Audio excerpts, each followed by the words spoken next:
Tole akkam jirtu miseensonni garee Marvel Wise 2B irra kanas ni qabadhee dhufe the fundamental concept of macroeconomics isa jedhu Marvel Wise 2B irraati ani hirkoodha jechuudha. Qaxxumaan gara barumsa keenyatti yommuu dabarru boqonnaan kun kan inni haasa'u concept of macroeconomics, definition macroeconomics ti. At the end of this unit you will be able to identify the difference between macroeconomics and microeconomics.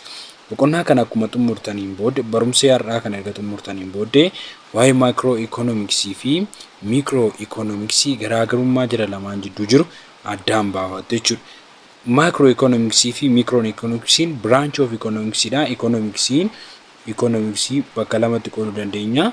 Branchiiwwan isaa jechuudha. Branch isaa inni tokko macro MA, micro MI.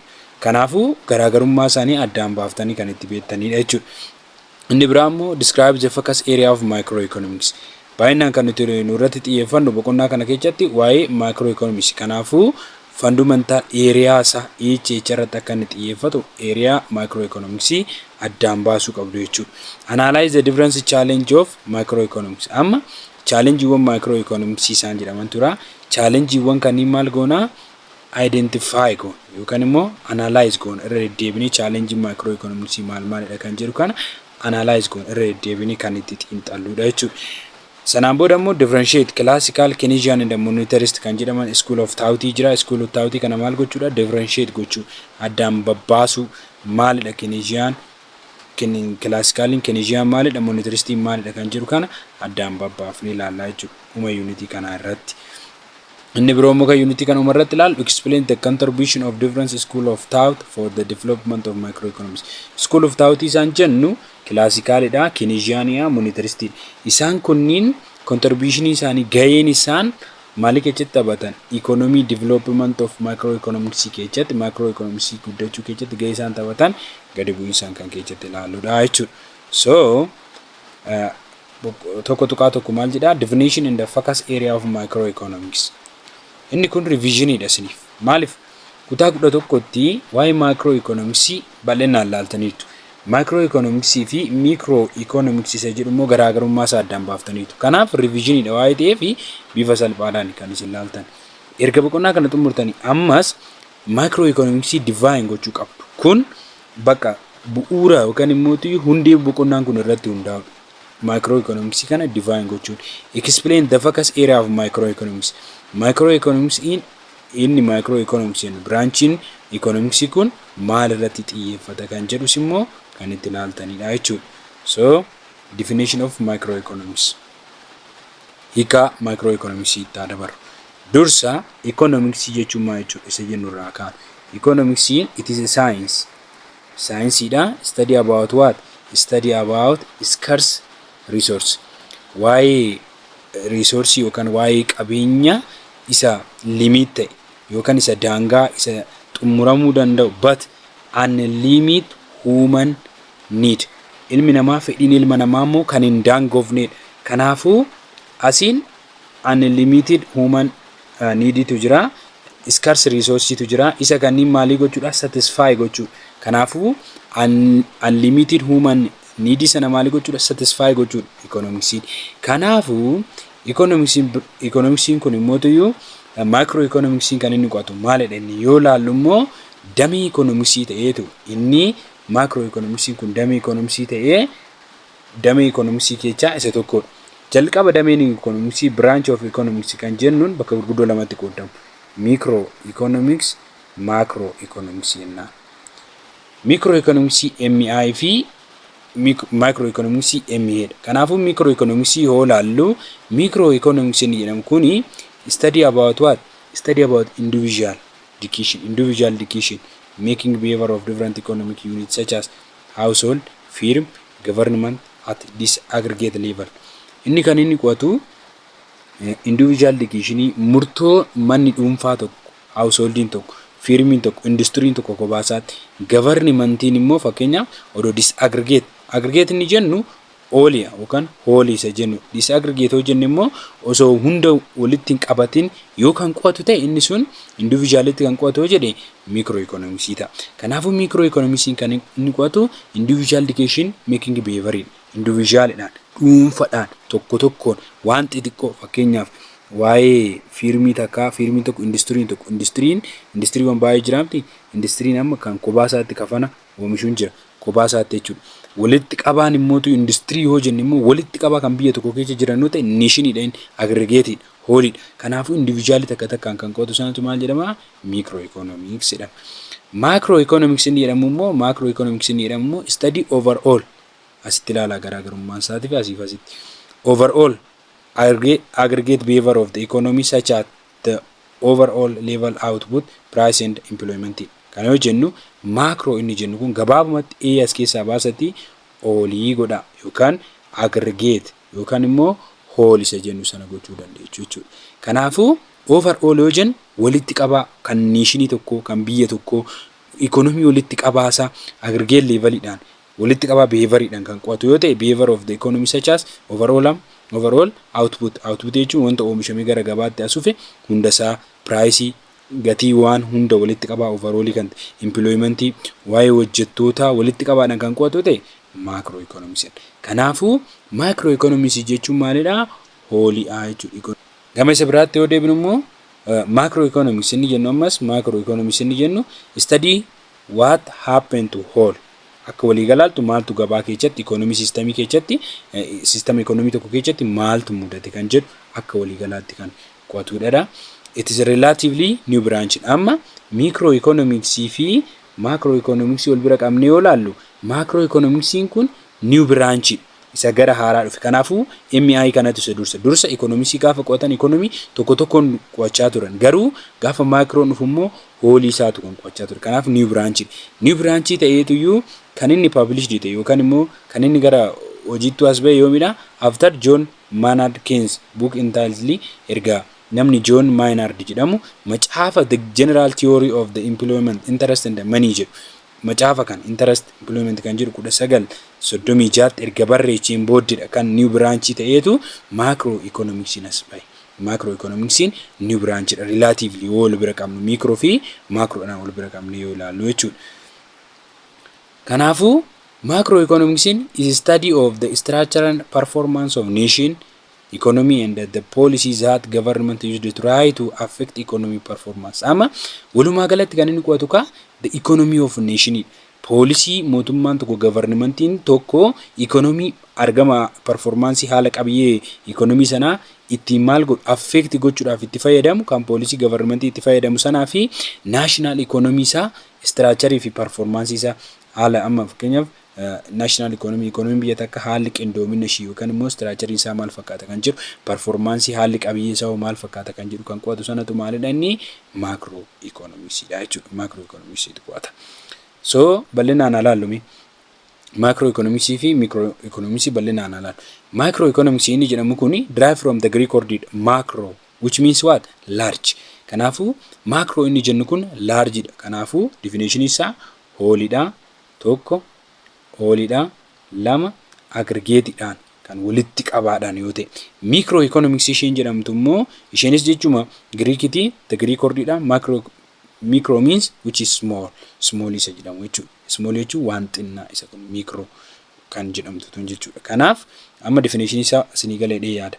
Micro ishee jennu tanaan focus on the action of what individual thing irratti kan isheen based taatu. Kanaafuu agency within the economy keessatti wanda individual amma market individual anote marketing individual anote firmin individual anote household jechuun mana tokko xaaraa mana tokko jala warra galan.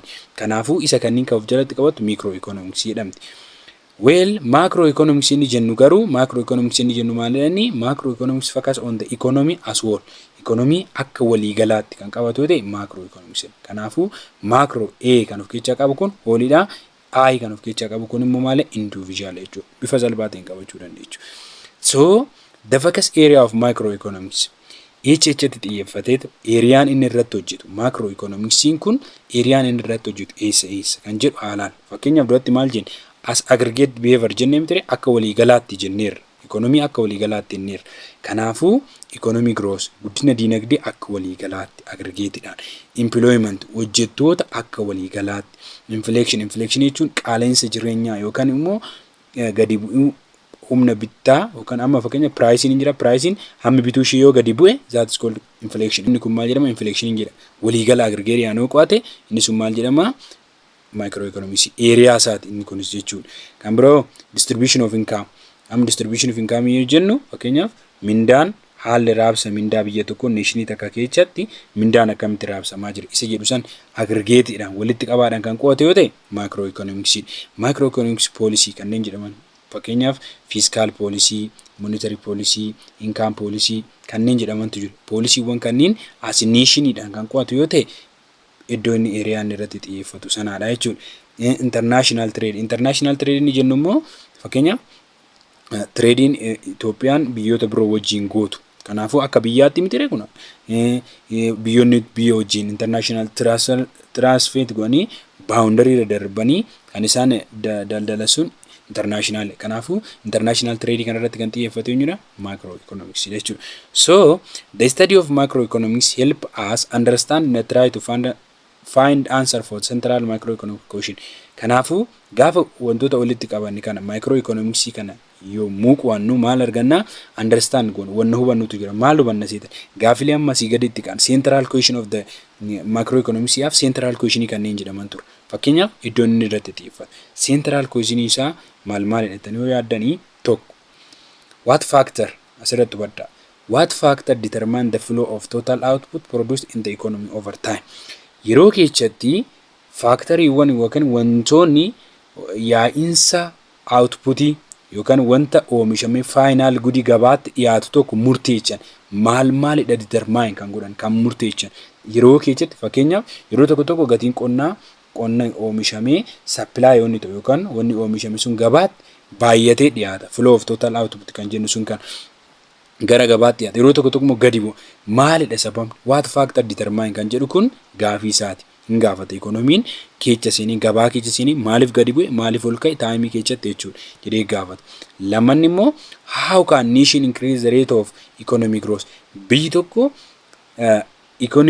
economy rate ishee yookaan immoo haala guddina dinagdee ishee akkamitti increase gootu how kan jedhu kan gaafatu eenyudha gaafii isaa keessaa tokko macroeconomics dha jechuudha. Gaafii isaati kunis akkamitti biyyi takka guddachuu dandeechi akkamitti growth ishee dabaluu dandeechi kan jedhu lam nation biyya tokko jechuudha. Sadaffaan immoo why do output and employment sometimes fail. Amma output jechuun wanti gabaatti duratti dhiyeeffamu sun gadi bu'a yeroo tokko employmentiin hojii abdummaa baay'ata fail ta'amte ta'in kun maaliif why jedhee kan gaafatus economy jechuudha. Economics macroeconomics gaafata. Inni biroo immoo what are the cause of inflation and how it can be controlled. Amma inflation jechuun qaala'insa jireenyaati isiniin jedheera. The purchasing power of money what decline when the purchasing power of money is decline that is called inflation jenne mitire hammi waa bituu danda'u qarshii fakkeenyaaf wanni xiqqoo wayii wanni xiqqoo wayii qarshiin ishee baay'ee guddaa ta'e that is called inflation. Kanaafuu inflationiin akkasii sun gatiin continuously kan dabalu yoo ta'e kaza regularly kan dabalu yoo ta'e inflation jedhama. Inflation keeziin isaa maalidha kan jedhee qo'atu macroeconomics. Akkamitti immoo control godhanii kan qo'atus maalidha macroeconomics jechuudha. So inni kunis gaafii isaati. How do government policy affect output and employment inflation and the growth. Amma how kan jedhu kun immoo maalidha poolisiin jiraamte poolisiin ba'u sunniin akkamitti outputii gudi yookaan savrizii gara gabaatti dhiyaate gara markeetti dhiyaasan affect godha. Unemployment hojii dhabdummaa irratti akkamitti affect godha. Inflation irratti akkamitti affect godha. Growth guddina irratti akkamitti affect godha kan jedhu san walitti qabata jechuudha gaafii isaati kunis. Inni biroo immoo gaafiin economics macroeconomics central question isaan jedhaman keessa tokko how can business cycle downturn be managed. Amma business cycle kan jennu economy keessatti yeroo tokko business cyclein akka kana jira. Akka kana yoo jiru yeroo tokko as ba'a yeroo tokko immoo gadi bu'a. Isa kana bal'inaan ilaalla business cycle isii jedhama tarree isaa jalatti. Gaafa kana downturn jedhamu asirra jira. Akkamitti manage goona economy kufee gadi bu'ee kana yookaan immoo depression irra jiru kana akkamitti maalii goona manage goona how isa jedhu kan qabatu yoo ta'e manage goona kan jedhu kan qabatu yoo ta'e gaafii isaati jechuudha. Kanas kan qabatu. Inni biroo immoo how does the domestic economy interact with the rest of the world. Amma economy biyya keenya hodhaan uffataa, oomishni bunaa kunniin economic domestic jedhamu. Wantoota biyya keessatti oomishaman. Isaan biyya keessatti oomishaman kun akkamitti interact godhu warroota hafan, biyyoota hafan. Fakkeenyaaf oomishni nuti bineeldota irratti yookaan bineensota irratti oomishni nuti goonu yookaan turizimii irratti oomishni nuti goonu akkamitti biyyoota biroo interact godhu as nation akka nationitti jechuudha. Kanaafuu inni kun maalidha ta'a gaafa kanas central question of macroeconomics ta'a jechuudha. Central question of macroeconomics. These questions are related to macroeconomics goal. Amma macroeconomics goal kan jedhaman ture. Inni duraa sun macroeconomics question. Isaan kunniin lama walitti related ta'u. Macroeconomics question fi macroeconomics goal walitti related ta'u. Inni kunniin eenyufaa macroeconomics goal kan jennu tokko economic growth. Macroeconomics goal positive goal qaba. Macroeconomics goal isaa positive goal. Kanaafuu guddina dinagdee biyya takkaa, full employment hunduu hojii akka argatu, hojii abdummaan akka hin jiraanne gochuu, price stability akka gatiin tasgabbaa'u, qaala'insi gatii akka hin jiraanne, reduce budget or balance of payment deficit. Kana jechuun biyyi takka import fi exportidhaan kan isheen jiraattu yeroo tokko tokko export gooti, yeroo tokko tokko immoo import gooti. Import fi exportiin kun balance akka ta'eetu paymentiin akka deficit jalatti hin kufne reduce gochuudhaan gad hir'isuudhaan budget nama fakkeenyaaf wacii hin baastimii biyya takka isaan gad hir'isuudhaan balance of payment deficit jala kan buune maalii gochuu gad hir'isuu positiveidha kunis. Kanaafuu goolii isaa positiveidha kanan jedhe sanaaf. Inni biroo immoo maal gochuudha ensuring fair distribution of income in society keessatti hammi mindaan kaffaltiin mindaa faffaca'insi mindaa maalii ta'uu qaba fair kan ta'e jechuun sirrii kan ta'e kan waliin caachisne kan loogii hin qabne akka ta'u macroeconomicsiin goolii isaati jechuudha. Goolii macroeconomicsiiti. A country macroeconomics health examined such goal. Amma biyyi takka macroeconomics isa fayyaa qaba. Macroeconomics ishee hojiirra oolerra macroeconomics ishee examined ta'ee kan ittiin adda bahu healthimmaan isaa fayyummaan isaa yoo ulaagaa kana sadan guute tokko rise the standard of living haala jireenya hawaasaa haala jireenya uummataa kan dabalu yoo ta'e rise kan godhu yoo ta'e inni suni maal jedhama biyya takka keessatti macroeconomics hojiirra oolerra low unemployment unemployment jechuun hojii dhabdummaan. Hojii dhabdummaan kun immoo yoo gadi bu'aa ta'e hin jiru yoo ta'e yookaan immoo namni hojiin dhabu hojii argata yoo ta'e yookanas malee macroeconomics hojiirra oole jenna. Low inflation kan jedhamu immoo haalli qaala'insa jireenyaa hin jiru yoo ta'e amma fakkeenyaaf gabaan huddii miti waan gatiin waan tokko cheapidha yookaan immoo rakasa yoo ta'e sunis low inflation yoo ta'e low inflation jira jechuun positiveidha kunis. Kanaafuu macroeconomics maalidha jechuudha. Macroeconomics hojiirra oolerraa gooliin isaa sun hojiirra oolerraa hojiin isaa raawwatameera yoo rise of the standard of living dabal low unemployment yoo ta'e fi low inflation yoo ta'e jechuudha. In order to address this goal goolii kana bira ga'uudhaaf goolii baddaatti kaafne sana full employment the economic growth fair distribution of income bira ga'uudhaaf maal gochuu qabna goal necessary to understand macroeconomics variable. Macroeconomics variability kan ta'an jechuun ibsitoota macroeconomics variabilitoota macroeconomics kana maal gochuu qabna understand gochuu qabna. Biyyi takka economy ishee guddachaa jira. Biyyattiin biyya guddina irra jirtudha. Low inflation irra jirti kan jennee addaan baasuu dandeenyu. Goolii kanneen kan mirkaneeffachuu dandeenyu macroeconomics variability kan jedhaman kana yoo understand goone yookaan yoo addaan baafannedha. Isaan kunniin maal ibsu show the statistics and the trend of the whole economy. Economy waliigalaa hundumaa kan nuufti ibsuu danda'an statistics isaanii maalirratti akka argamu kan nuufti ibsuu danda'u variability macroeconomics kan isaan kana alaatu. Example gross domestic product GDP inni jennu GDP kan jedhamu isa kana duubatti ilaalaa yoo ta'e amma qal'oo bira darba. Gross national product GNP economic growth rate price level inni jennu sun rate of inflation and deflation dha booddeetti ilaalla. Investment saving biyya tokko keessa investment yoo jiraate saving yoo jiraate consumption jechuun namni waan barbaadu bitee kan fayyadamu yoo ta'e government budget jechuun amma baasii mootummaati. Level of employment amma hojjettoota maal fakkaata level of unemployment amma hojii dhabdootaa maal fakkaata total labor forces jennu immoo warri hojii hojjechuu danda'an hojiirra jiranis maal fakkaata kan jedhu jechuudha. Isa kanneen kan of jalatti qabatu. Demand for money supply for money total export total import and the trade balance isaan kunniin rate of exchange kanneen jedhaman maalidha isaanii warri kunniin the variability ibsitoota hin ibsu jechuudha. Macroeconomics san kan ibsan walitti qabanii kan nutti agarsiisanidha isaan kunniin macroeconomics jechuudha. Inni biroo immoo the above mentioned question and the goal of macroeconomics related to focus area of inni kun teebilii macaafa keenya kitaaba keenya irra jiru tokko ilaaltan isuma olii sana kan inni isiniif ibsu waan haaraan qabu waa'ee ta'eefan bira taree isuma sana ibsa jechuudha. Kan biraa ilaallu tokko kan jiru san teebilii san ilaaluun jechuun baay'ee salphaadha. Inni biroo the macroeconomics variables such as GNP amma duratti variabilii wallaallee irra miti variabilii isaanii keessa GDP unemployment rate inflation help us determine the macroeconomic performance of the country. Amma biyyi takka guddinni diinagdee ishee yookaan performance ishee maalirra jira addaan baafachuu yoo barbaanne GDP isaanii ilaaluu dandeenya, unemployment rate ilaaluu dandeenya, inflation ilaaluu dandeenya. Kunniin sadan determine nu gochuu danda'u. Variabiliidhas waa'ee ta'eef performance biyya takkaa, haala diinagdee biyya takkaa, haala argama biyya takkaa maali gochuu danda'u? Variabilii waa'ee ta'e ibsuu danda'u, determine nu gochuu danda'u jechuudha, ibsuu danda'u haala isheen irratti argamtu.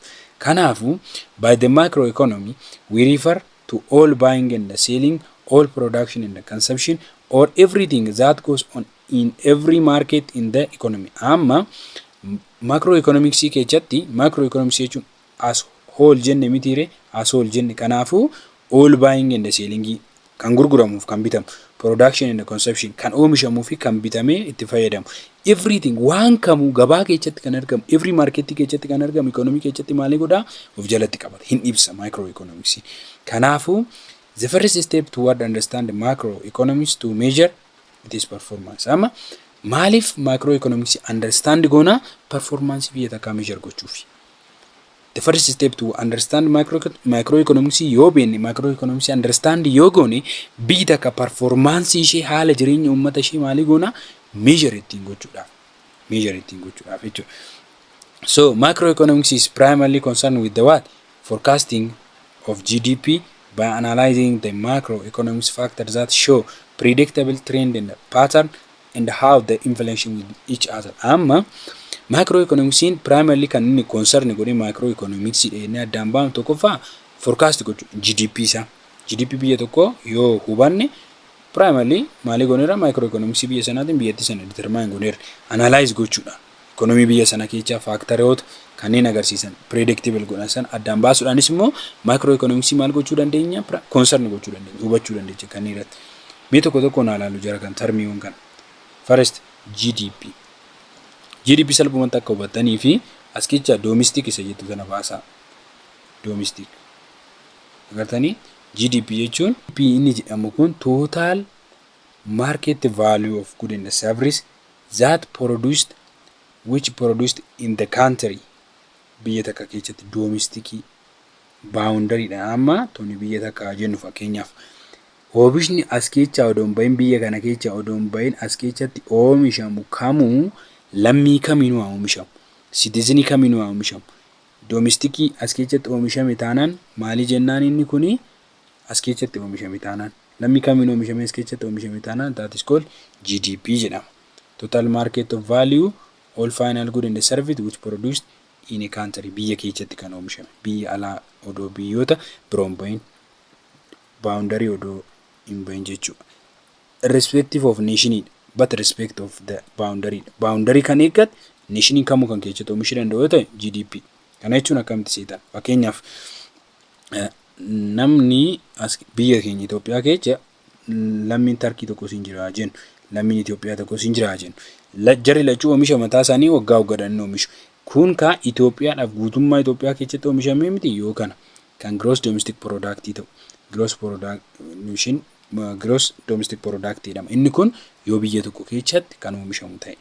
But gross domestic product in GDP the price of quantity tazira price of quantity fi the summation of price of quantity and the summation of quantity varies. Quantity nazira price of quantity jira quantity tazira price of quantity fi quantity dhani kan inni adda bokan waliin baay'ina. Fakkeenyaaf bunna zira jennu gatii bunaa zira mitire price of the quantity kan jedhamu kun bun gatii bunaa. Sukkaara jira gatii sukkaaraa price of sukkaara. Kanaafuu maal goona kiiloo sukkaaraa qarshii isaatiin baay'isna, kiiloo bunaa qarshii isaatiin baay'isna. erga kana walitti hin baay'isne immoo maal goona isaan kanneen sam goona walitti dhaan. Kanaafuu gatii bunaa, ida'uu, gatii sukkaaraa qixxeetaa maal ta'e GDP ta'a jechuudha. Gross domestic product kan biyya tokko keessatti oomishan without respect of the what the nation. Isa kanaadha PI inni jennu asitti argamtu tuni the serious price of output price output iti the QI immoo quantity dha jechuudha. Eeshi inni biroo immoo faallaa isaa kan ta'e gross national product. Gross national product is kan ittiin value biyya tokko yookaan total value biyya tokko kan ittiin measure goonu ta'ee total value of good and service that produced by the domestic owned factor of production in the given period of time, usually 1 year. Amma inni kun immoo kan oomishamu nationidhaan. Inni kun nationidhaan. Lammii biyya tokko look asii biyyoota lama jira jennu A fi biyya kan biroo immoo B haa jennu. Ishee tana Itoophiyaa jennu ishee jalqaba. Itoophiyaa keessatti asii lammiin Tarkii tokko sin jira, lammiin Itoophiyaa tokko sin jira. As immoo Tarkii haa jennu, lammiin Itoophiyaa hin jira ammas lammiin Tarkii hin jira. Kanaafuu gross national product ta'uudhaaf maalii ta'uu qaba? Lammiin Itoophiyaa kan oomishe kana kanasitti oomishame kana eda'uu kanasitti oomishame lammiin Itoophiyaa biyya biroo keessatti oomishame kana. Kanaafuu inni kun boundary miti kan isa daangaa godhu biyya biroollee kan biyya biroollee haqee shalaguu danda'a kan lammiin isaa oomishe kan lammiin biyya sanii oomishe. Fakkeenyaaf lammiin Itoophiyaa tokko biyya kanattis biyya Tarkii kanattis ni oomisha waa'ee ta'eef kan inni biyya keessatti oomisheef kan biyya Tarkiitti oomishame kun kan uummanni Itoophiyaa kun niishinii Itoophiyaa walitti qabanii oomishan santu maal jedhama? Abbaan faaktarii saniintu isaan kunniintu maal jedhama? Gross national product ta'a. Gross national product ta'uudhaaf dirqama maalii ta'uu qaba? Lammii irratti kan inni xiyyeeffatu jechuudha. With respect of the nation irratti kan inni xiyyeeffatu jechuudha. Fakkeenya tokko isin haa fudhadhaa. Asii Itoophiyaa jiraa jennu. Asii Chaayinaa jiraa jennu. Kun Chaayinaadha. Kun Itoophiyaadha jennu. Itoophiyaa fi Chaayinaa jiraa jennu. Lammiin Chaayinaa tokko as jira, lammiin Itoophiyaa tokkos Itoophiyaa keessa jira. Waa'ee ta'eef lammiin Chaayinaa tokkos jira, Itoophiyaa keessa jira. Amma Itoophiyaan asitti oomishe kun nuuf maal ta'a? Lachuu nu ta'a. GDPs GNPs nu ta'a. Itoophiyaadhaaf oomishe waa'ee ta'eef. Garuu namichi as jiru kun namichi Chaayinaa kun nuuf maal ta'a? GDP ta'a.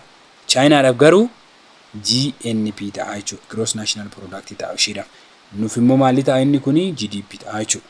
Kanuma salphaadha. Yoo gaafii qabaatan irra deebisin ta'an. Kanaafuu gross national product irrespective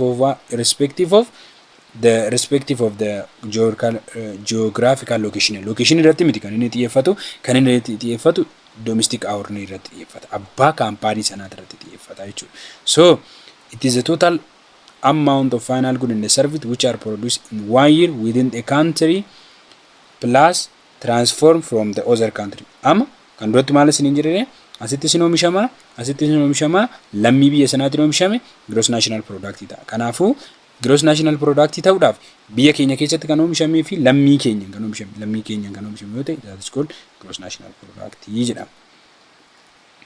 Eeshi kanaafuu amma asitti waan tokko isin agarsiisa.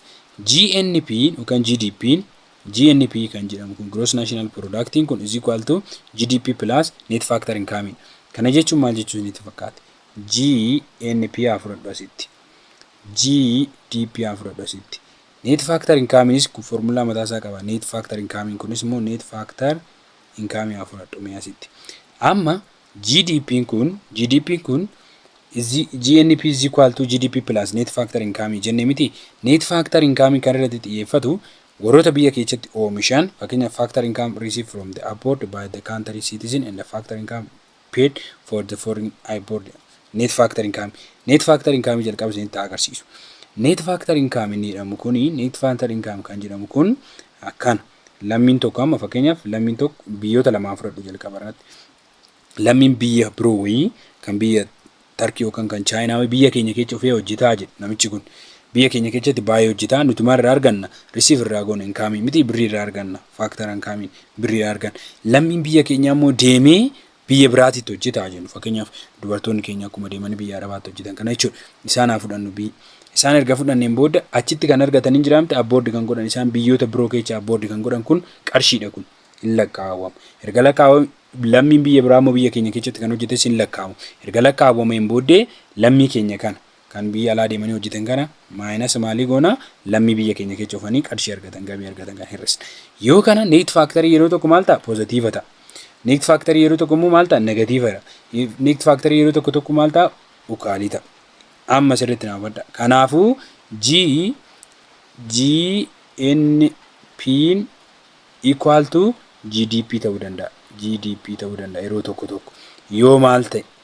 Yoo net factory'n kun yoo net factory maal ta'e? Zero ta'e. Yoo net factory zero ta'u GDP fi GNP'n ukaalii ta'u.